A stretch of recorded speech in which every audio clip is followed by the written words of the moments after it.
Does Foodie Beauty understand what the implications may be if she decides to leave Islam? Does she? There are different videos that I can post, that I will post. This is just one from an ex-Muslim giving a few reasons why he left Islam. Chantal would do well to listen to these videos that I post. She would do well to listen. Don't let anybody kid you or fool you into thinking Islam is the religion of peace.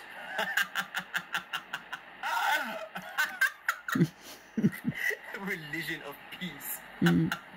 Well. All right, let's get on with it. 3 reasons why for some time now, I am no longer part of this tyrannical belief system. Tyrannical. You be your own judge, you make your own judgments. So.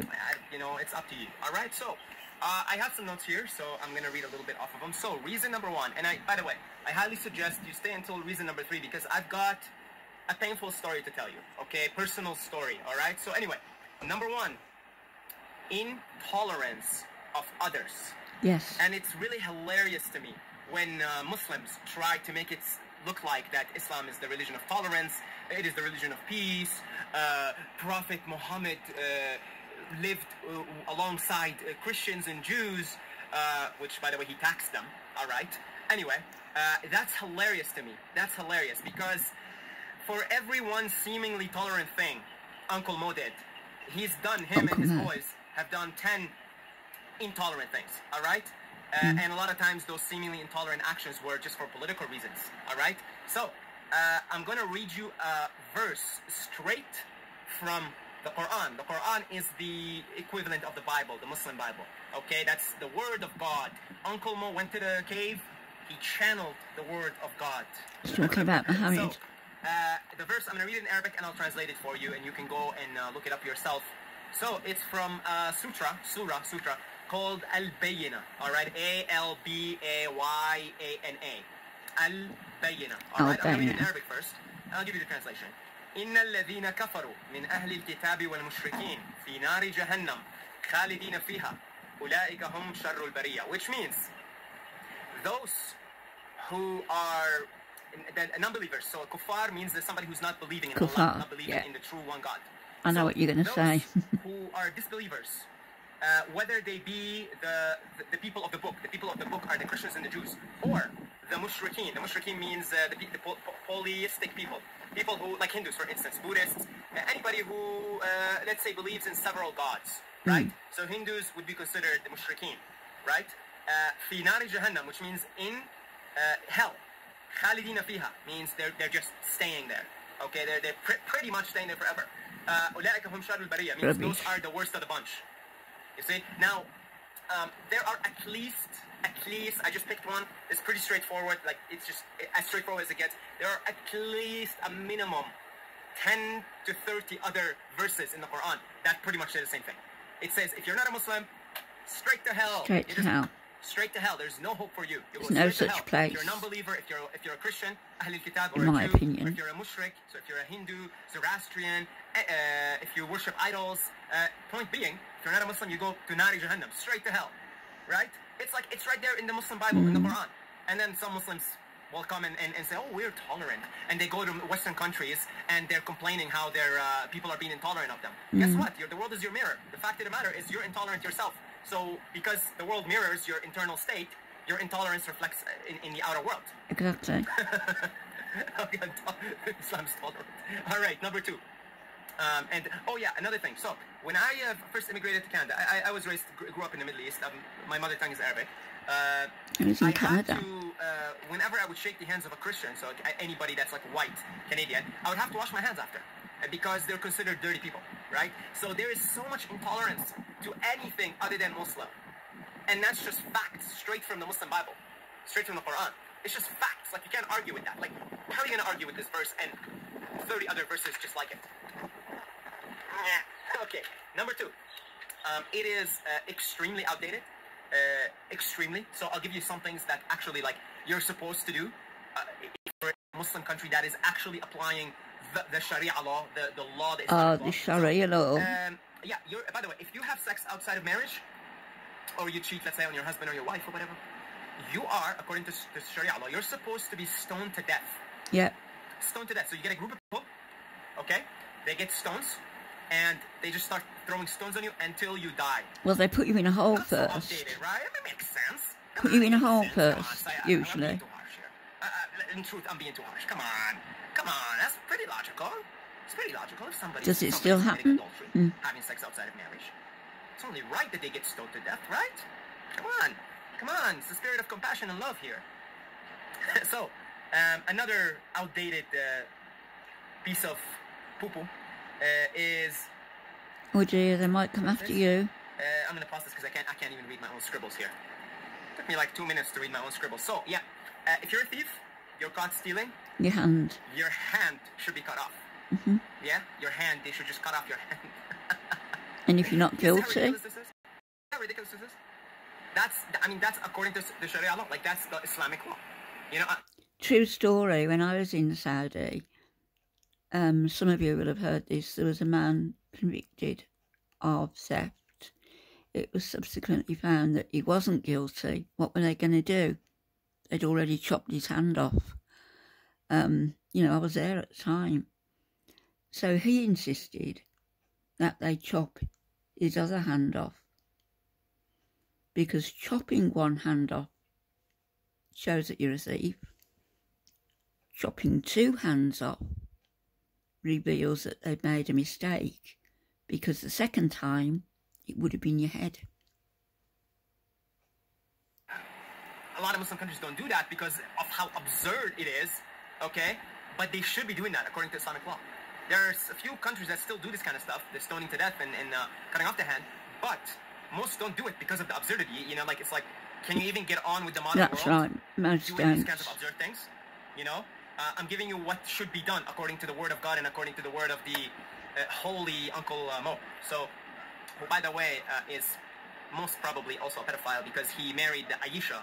He was 6. I can't recall what age she was. She was 6. He married her when she was that. I think he had sex with her a little bit later. I think maybe when she was 10 or 11, something like She that. was she was 6 when he married her, 9 when they slept together, I believe. Yeah, so hands should be cut off instead of, like, trying to at least, maybe, I don't know, give him a second chance or tell him why he shouldn't do this or give him educational material. You should just cut off their hands. If you're an apostate, meaning if you're born Muslim into a Muslim society, you're no longer Muslim, aka me and many others nowadays, because they realize how absurd it is. Listen, Chantal. Killed. Apostate. That's the punishment for you being an apostate. You right. get killed automatically.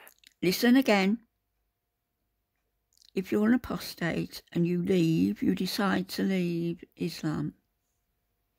That's the punishment for you being an apostate. You get killed automatically. Okay? Automatically, they're supposed to cut my head off right now.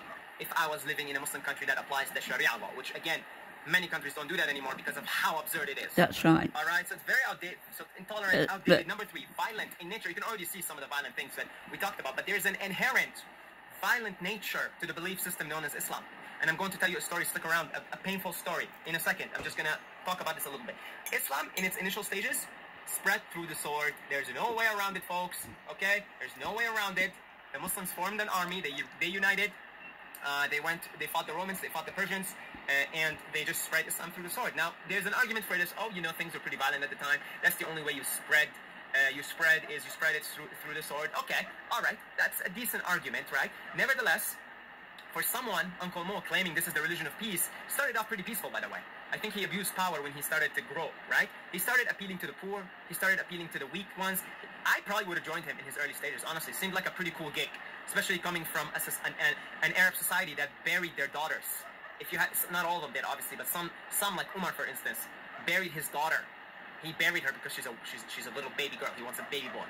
Okay? So I probably would have even joined him at that time. I'm not going to lie. It seemed like a good gig in the beginning. But as it grew, the power grew, then they went on the offensive.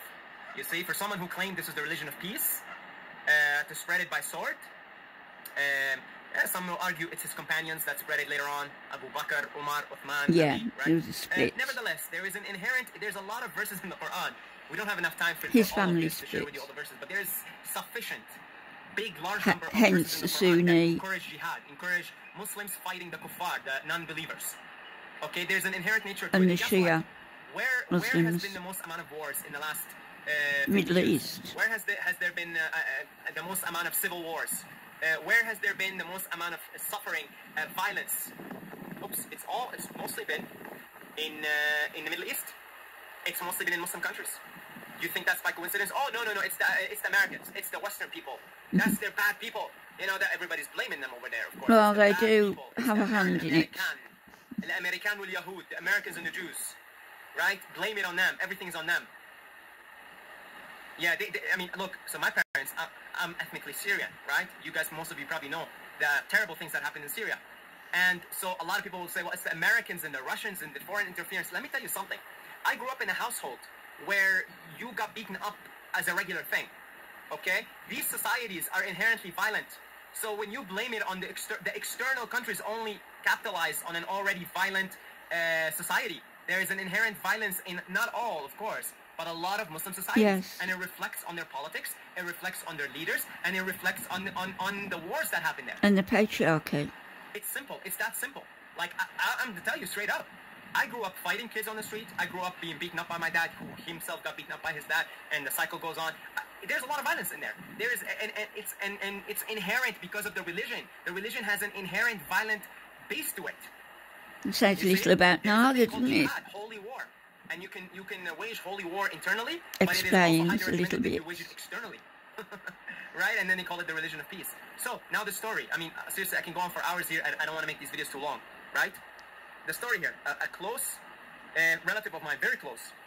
She took off her scarf, hijab, which is mandatory. You're supposed to put it on as a woman. You know why? Because you don't want to seduce the men. Because if the women walk around with their hair flowing, they're going to seduce the men. And the men can't control themselves. She took off her hijab, very close relative of mine, and she got beaten up by her dad. She sent me photos of blood all over her clothes and blood. Guys, she's in her late 20s. She's a grown woman. She's a grown woman.